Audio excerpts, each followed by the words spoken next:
Welcome everybody to the Roundabout Cast episode 31. Yay, the magic Yay, number. we always Wait. wait too long. 33. Why did I say Yeah, that? 33. Not even off by one. Great start. I'm your podcast host, the ever knowledgeable, always ready Willer. Numerically challenged Joe here. I am Bradley, a guy who has been apparently possessed by a demon that makes him go around playing puzzles and having sex with anime girls. I'm Tyler. You think? I'm Tyler, and I'm just trying to not live the simp life. Oh man. Shout outs, happy what's it called? Oh, this is gonna come out way after Valentine's Day, so never mind. Happy Simp Day. Everyday Simp Day. Okay. We got some topics for y'all, including movies, the TV show Victorious for some reason. Oh yeah. The Promised Neverland, and Joe's gonna give us some board games. And I really want to hit 5 minutes on hentai Asmodeus. Yep. We're going there this week. We're doing it. We're going It's there. fresh on my mind. Yeah, I'm sure it is. Unfortunately, it's fresh in all of our minds. What can I say? All right, but first, let's start with some wholesome movies. Oh yeah. Couple of things. Tyler really wanted to be here for Midsummer Talk, but it didn't work out. So we're gonna do that today. But also, I watched like 4 movies since our last recording. We took like a week or 2 off. Damn. So I stocked up some movies to talk to y'all about. Tyler, do you want to do Midsummer as the opener here or as the closer? Yeah, I'll make it real quick. Okay. Any means. It has some nice cinematography in it. You know, the music's pretty nice. The acting's real. I think the acting's even good. I think I just hate the entire concept of. To be fair, you have to have a very high IQ to understand. He's not wrong. He's not wrong. I understood everything that went on, and like I heard that the director really like makes puts in a lot of detail and everything. So I really enjoy horror movies. So I'm like sitting there looking at all the backgrounds and the hieroglyphics and the murals all throughout the movie. There's some creepy shit in like the background. Did you catch that like scene where the mom puts scissors underneath the pillow and it's it's like good shit. Yeah, and I'm like, I see all these things, and it's not even that I like the movie was predictable to me, which is a nice touch, you know, like it's okay. I'd say the only thing that wasn't predictable was the flying eagle that happened to the guy. The Viking, so I think it's called the Flying Eagle. It's a Viking ritual where they flay the back skin and then they hang him up by hooks, but he's still alive. You thought that was the predictable part? No, the unpredictable part. Okay. I'd say that was probably the only unpredictable thing. A problem I have with the movie, I gave it a reluctant 4 out of 5 last time we talked about, but it was reluctant. And it's because the movie's a really boring in the 2/3 mark. It's when it's just the boyfriend and the girlfriend and they're just constantly on drugs doing rituals for like an hour. I was like, drugs the entire movie, dude. Well, specifically that last portion. Okay. I was like, okay, let's move on. But that also had some of the scariest moments in the movie, like that sex scene is kind of horrific and burned into my mind forever. It is freaky. And then after that, when all the girls are crying in unison, that was like really unsettling to me. I can understand. I would say I would describe the entire movie as unsettling. Yeah. I wouldn't classify it as a horror genre, slight thriller, psychological, unsettling movie. That's fair. There's nothing really scary about this movie at all. The most of the suspension buildup is done through the musical score. And if you've watched The Shining, it creates that same type of like brooding effect the entire movie, and like the cinematography and score are in line with each other, but the entire concept of the movie is detached from the brooding overtones that the cinematography and music is trying to convey. Another knock against this movie is how fucking stupid the characters are. It's like you're in a horror movie scenario and it is so clear and everyone in the world would be able to tell, but you guys are just gonna stick around. No. I as someone who like the first time I ever went abroad, I think the movie's very believable in that instance. Not after that first ritual and you realize their take on life and death. That's when you're like, oh. Yes. And I really liked the contrast between our main group and the sane group that tries to leave and gets murdered. Yeah. That's like fair point. Okay, yeah, like, Yeah, and even when the thing happens where the guy is like, "Oh, we took him. He went without you. He'll catch up," and she's like, "No, he would never do that. You're lying." Like what? And they're watching this happen, and then we still have our dumb, drugged out characters. What I do love about the movie is the theme of like, or the character arc of the main character and how she's just kind of looking for people who will generally empathize with her, and she kind of finds it in the worst of places. I saw that happening, and like as someone who's like, oh, I felt those vibes, like I vibe with her throughout the movie. She was vibey, and I was like, you know what? I've seen some shit happen to a lot of people, and that's very believable. If someone goes through that type of like, they just end up breaking. Her trauma is very understandable. Yeah, and the movie is good in that sense. Like I said, it's a good movie. I personally just don't like it. Yeah, that's fair. I totally understand, and even I'm not sure I like it that much. It's a very weird movie that you have to think a lot about afterwards. But I think that's good on Midsommar. Thank you for letting me come back to hate it. Yeah. Yay. I love it. Let's talk about Hey. Oh, you're saying hate. I thought you were saying hey. All right, let's talk about some movies I watched. First, I watched Booksmart. Have any of y'all seen Booksmart? No, but I heard about it. Let's. This is not Get Smart. It's not Get Smart. This is about a bunch of girls starting a book club or something. No. The 2019 teen comedy Booksmart. Yeah, it's super bad for women. It is female super bad. And this works doubly because as I was watching the movie, I was like, man, the lead really looks like Jonah Hill. And it turns out she's his sister, so I fucking called it. Anyways, she's great, and so's the best friend. The premise of the movie is that there's these two really smart girls. They're about to graduate high school. They're top of the class. They're valedictorian. And what's the second one called? Runner-up? Yeah. Salutatorian. Salutatorian. Runner-up. Valedictorian and runner-up. And they're best friends. Their friendship's really cute. They're very down-to-earth. But then they find out that all of the classmates that they've looked down upon are going to equally good colleges, but they also lived like a normal college, like a normal high school life, and they partied and shit. And they're like, wait, did we just waste all of our high school years working this hard when everyone else managed to do it too? So they vow to go to a big party at the end of the year so they can say that they didn't waste all their time in high school. And hijinks begin.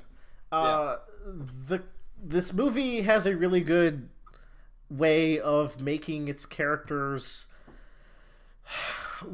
realistic.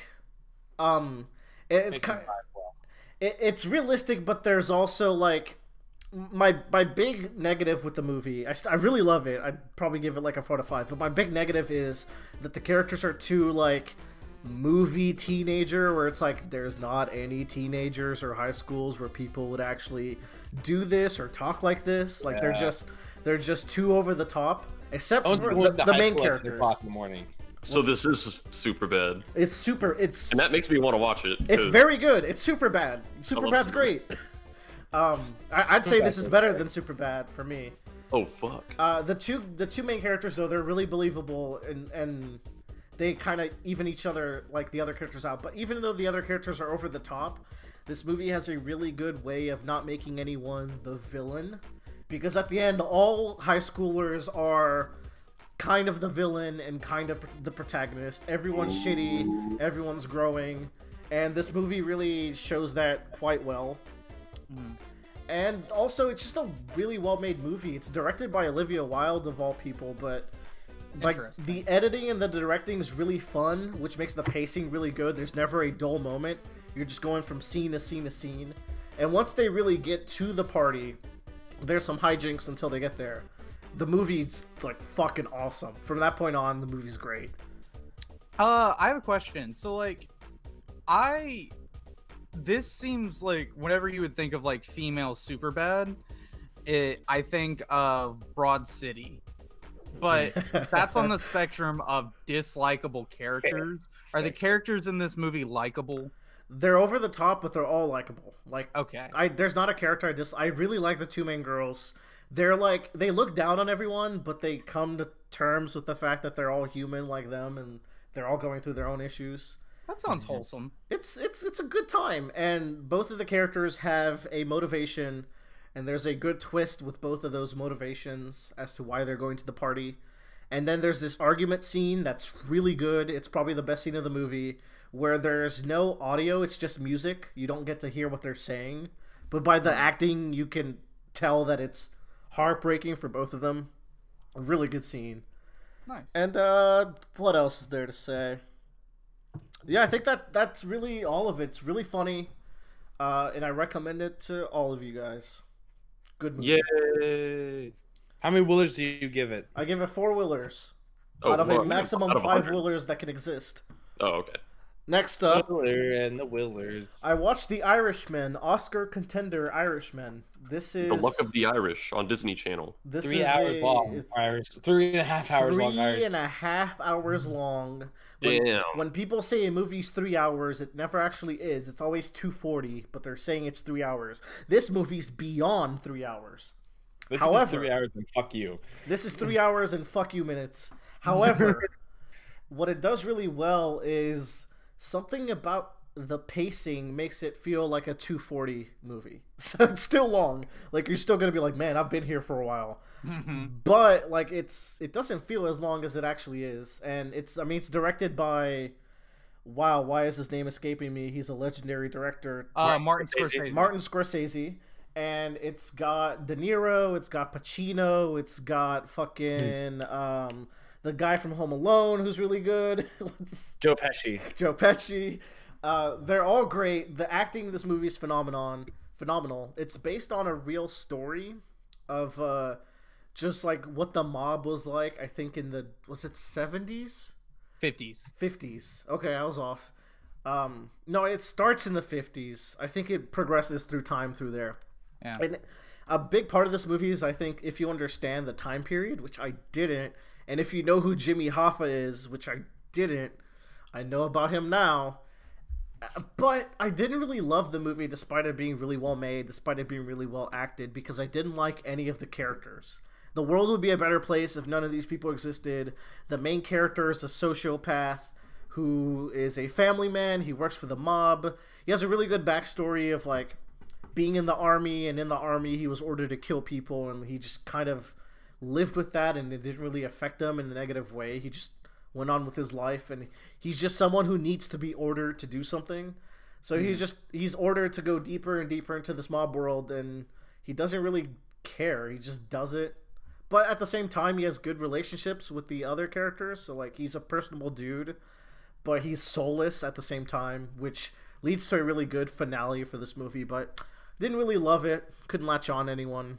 You know what's interesting is this movie was, you said up for award? Yeah, it was Oscar nomination, like the best film even. This movie only did $8 million at the box office. That is because it is a Netflix movie. A Netflix movie that got theatrical release. Interesting. Did not know that. Right. Because that's really cool. The Oscars require you to have a theatrical release to be like, that's not true. Marriage Story, right? No, they also released Marriage Story. Oh fuck, for real? Interesting. That's some bullshit. The Oscar committee is trying to like I forget the word, but they're trying to like make streaming like they don't want to stream. Yeah, devalue streaming as a art form platform. Now, that being said, also Scorsese is a 70-year-old man with bushy eyebrows who wants his films to be watched in the way that they're meant to be watched. So I think part of it is he really fought for it. I watched the Directors Roundtable where he was part of it and he was talking about it. Yeah, it's out of all the Oscar nominees I've watched this year, I'd only put it maybe above Joker. They're down there. Next up, movie 3 out of 4 is Us. Have y'all watched Us? I have seen Us. I'm Oh, ready to talk cool. about it. That's the one that was like fucking you up while you were watching it. Yeah, you were like going nuts. Midsummer fucked me up more. But Really? Then again, for Us, and it sounded really intense. Then again, Us was really fucking with me at some points. But then it fucked with me less at the end when like the veil is unveiled. But let's talk about Us. Tyler, did you like this movie? I loved this movie. This was a good movie. I really like this movie. And I really love the definition of it because it is a mystery thriller. And I would say it is a thriller slasher of slashers. This is not a horror movie. It is a slasher, and it's great. Have you seen Get Out? Yeah. It's Jordan Peele's other movie. Which one do you like better? Personally, I think I'm gonna have to go with Us. It's just a little bit more exciting.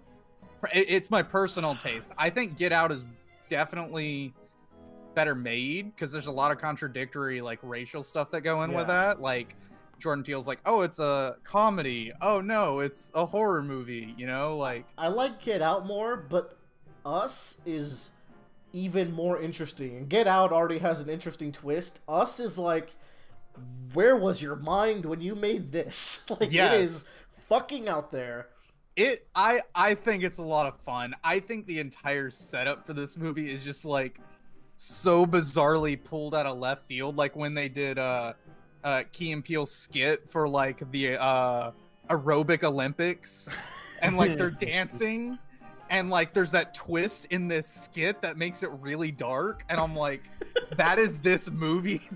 That's that skit turned into a 2-hour movie. This movie opens up with a quote, not a quote, but a statistic of like, there are miles and miles of tunnels underneath America. Most of them are not used to this day, and it just kind of leaves you with that. It's like, what is that? Like, what is that? What am I getting into? It's super relevant. Yeah. The cast in this movie is great. Dude, the cast is fantastic. I love the family. I love how they weren't just like, this is a black family. No, they were just a family. They were super realistic. They weren't like a political statement. They were just like a really endearing family with a lot of issues with the mom. The mom had some personal issues because she had some very deep childhood trauma. Yeah, that's Lupita. And I can't pronounce her last name. Lupita. I'm sorry. I think it's Nyong'o. Yeah. Nyong'o? Good try. Good effort. She's a very good actress, and she's great in this movie. Yes. Because it's not a. I wouldn't say this is a spoiler. The movie has shown this in trailers. The antagonists and monsters of this movie is the family. So you have the family, and then you have these doubles that show up one night and start harassing them. And these doubles are like these twisted versions of the family members, and they all have kind of like their own thing, and you're just left with like, what does this mean? Oh man, I love this movie. Y'all should go watch it. Yeah, for sure. That scene, Tyler, where they're just standing outside. Yeah, that's the end of the driveway scene. That's when I was freaking out on Discord, because that's kind of like a personal thing. It's like people just out in the distance outside of your house staring into that gets me fucked up. That is creepy. It's the same effect of when like you're sitting in your home and you see lights through your window and it's like 9 p.m. and you see somebody sitting in your driveway. Oh my God. And then they back out and leave, and you're like, what are you doing? You're about to get murdered. Yeah. Like, what are you doing? You don't belong here. So the creepy part of that is they're just standing there, and the dad, who is great, is just trying to harass them and like back them away, and Lupita just goes, and then the kids just fucking scatter after she claps. Yeah. Horrifying. They're just standing there menacingly, and that's really how they're introduced. And so what I didn't know about this movie was the second half of it. I don't want this to be I want this to be spoiler-free. I just want to talk. The white dad and the white family. The move that he does where he's like, whoosh, that was the funniest thing in the movie, but also incredibly menacing. That part with that scene with the white family is insanely good, and then the reveal of what these others actually are. And then, did you guess the final twist? I actually didn't. I didn't see that. Like, I thought about it. Like, I was like, oh, that would be really cool, but I couldn't see how it like happened. Yeah. It wasn't enough for you to invest in. So apparently, people watched the trailer, and there's that scene with the strangling in the trailer, and people were able to guess from that. I didn't watch the trailer, so I had no idea. There's a certain mentality of people who can often call things, and I think there are people who are very detached from that genre. Like, if you go watch an anime with your significant other, and like, go say you like watch Attack on Titan with your significant other, and then they go, oh, is this the plot twist? And you're like, yo, shut up. I am invested in this. It's just, some people turn their brains off because they want to enjoy the medium. Some people want to outsmart the medium, and it's like, I'm guessing this is a twist, but like you're saying, I don't think they could guess how we get there or why. I don't think it was I think it's an easy guess, but I don't think it's an easy predictability. Yeah. The thing is, though, as cool as the mystery is, it doesn't quite make sense when you think about it. There's some gaps. Don't care. I loved it. This is no M. Night Shyamalan twist. Look, there's 4 of us here. Me and you, we're cool with it. There's a certain person in this podcast who would be driven insane by such things. Is it that one? I really don't know which one it would be. Anyways, I really liked Us. 4 out of 5. I enjoyed a lot. 4.5 out of 5. I think you guys should watch it. If y'all haven't discovered yet, when Willer and I agree on opinions, it's good. That's like Marvel and DC teaming up to say like, hey, here, let's make a movie. Oh, damn. It's like Captain America and Batman double teaming Goku. It's great. It's like when Sony lets Marvel make Spider-Man movies. Guys. That's a good one. All right, finally, I have The Lighthouse. I want to see this movie. Don't spoil anything for me, please. You're in the cast. Do y'all know anything? Have y'all? I'm guessing no one watched it. It's a black and white movie starring Willem Dafoe, and is it Robert Pattinson or is it someone else? Robert Pattinson. He's The only thing I know about it is that these 2 guys are in a lighthouse, and they have to man the lighthouse, and they just slowly go insane. Yeah. Okay. Yep. That's the most I got out. Anyways, 5 out of 5. Okay, let me talk a little bit about it. Is this another like Amazon Prime, Netflix, anything? No, it actually came out. It came out. It came out in theaters. I watched it on Prime. Is it on Prime? But I think I bought it. Or rented it, rather. What a small budget movie, and they made up for it at the box office. Like, box office did 15 million. Budget was 4 million for this movie. Good deal. Oh, it's very the niche. guy that made this movie also made The Witch, which is like the only horror movie I actually want to see ever. I want to watch The Witch. Let's watch The Witch. We'll watch The Witch one day. Another thing. So this movie is completely in black and white, and the aspect ratio is 4:3. Or I might be wrong with that, but it's got it's a square. Yeah.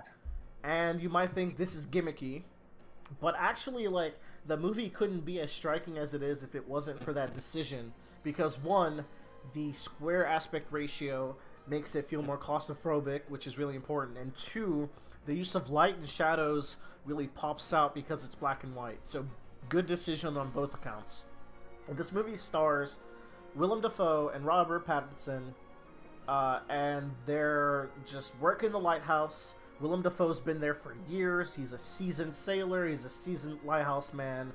And Robert shows up, and he's kind of a vagrant. He's moved from job to job to job, and he's like, working the lighthouse for a couple weeks is a good pay, so I'm going to try it. And Willem Dafoe does not let Robert get up to the light. He's the only one who can actually man the light. And Robert's like, I just want to see it, bro. He doesn't even let him up there. Weird. Okay. And then Robert is harassed by the seagull with one eye.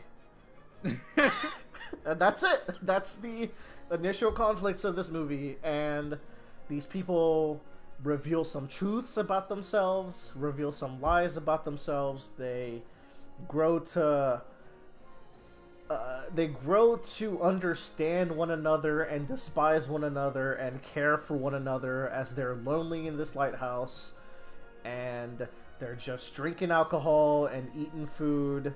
And there's this scene where Robert Pattinson's character tells Willem Dafoe's character that he doesn't like his lobster, and it drives him insane. He's like, you like me lobster? He's just offended that he won't say that he likes his food.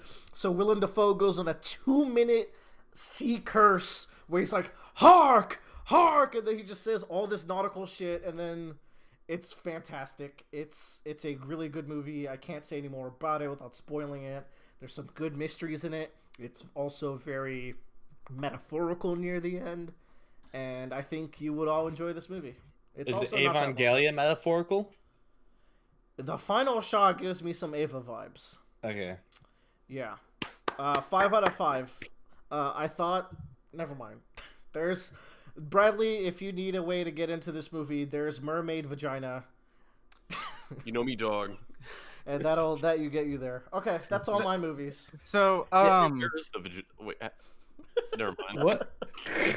Watch to find out more. Okay. So I have a question. Tyler. I saw Sonic. Oh yeah, talk about Sonic. Should I talk about it? Wait, now I'm gonna later? go see a Sonic on Wednesday. Well, do a spoiler free real quick. What did you like it? I liked it. Yeah. I had fun with this movie. I think it was a good movie. I went and saw it with my 2 little cousins. They're 7 and 12. Okay. Both of them enjoyed it. Oh, that's good. I always worry that kids become too cool, but I think kids are getting nerdier. They're going the opposite direction of what I thought. My 12-year-old cousin, I asked him, what kind of music do you like? He goes, 80s. And anytime I give him my Switch, he just plays the NES and SNES classic games on it. All right. Cultured kid. Yeah. he was playing Pokemon Sword and Shield after that on his. The world's going to be all right. Yeah, but he's also the kind of kid who's like, yeah, Ocarina of Time, masterpiece, best game ever. I went and saw it with him, and he wasn't really excited to see it beforehand. Like, the 7-year-old really wanted to see it, and then I asked him, I was like, yo, man, you want to go see it? And he was like, yeah, I'll go. Sure. And so I got us all tickets, and cute. Like throughout the movie, he's just sitting there laughing, like he's just straight up laughing out loud at certain things, and I was laughing out loud at like certain moments with all of them. Like the movie's. I hear it's a lot of millennial humor. Like I hear Sonic flosses multiple times. No. It only happens twice. It's a meme. It's a meme, and the fact that other Sonic almost existed. And that would have Fortnite danced haunts my dreams. I know it haunts my dreams. I know the twist reveal at the very end of the movie. There's a certain character. If that character was in the old art style, I think that would be horrific. You don't know what I'm talking about. Maybe it was like a post-credit scene. Okay. We're gonna get Sonic. I didn't stay around for post credits. Oh, you might have missed some good shit from what I hear. I'm looking it up now. But we get something in the very beginning of the movie that isn't shown in any trailers, and I love it. Sonic's an alcoholic in this? Did I hear that right? No. That wouldn't vibe well with me. You know what's cool is the movie's like a little bit prequel sequel. Like there's some things that like Sonic's known for that like we see him adopt throughout the movie, and it's really cool. I thought it was neat. Did we find out why he likes rings so much? Yes. Oh, sweet. That is revealed in this movie, and it's weird. Revealed. And I don't know if it's canon or not, but you know, it's a thing that exists. Cool. He's got his rings. At the end of the movie when Nick Fury shows up. Oh, who told you?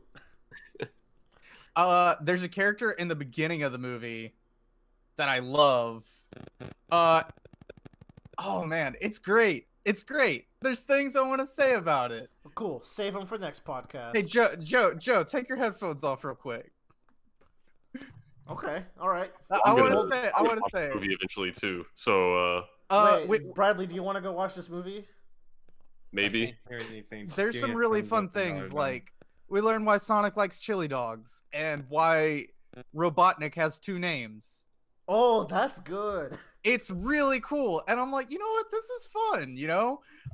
There's also some dank memes in it. Like some actual dank memes that I thought were pretty funny.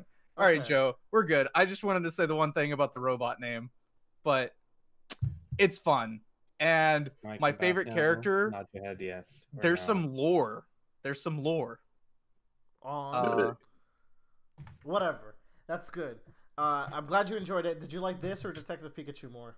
Oh, Detective Pikachu way more. Okay. But I wouldn't say Sonic the Bat, like, obviously it's supposed to just be a fun movie.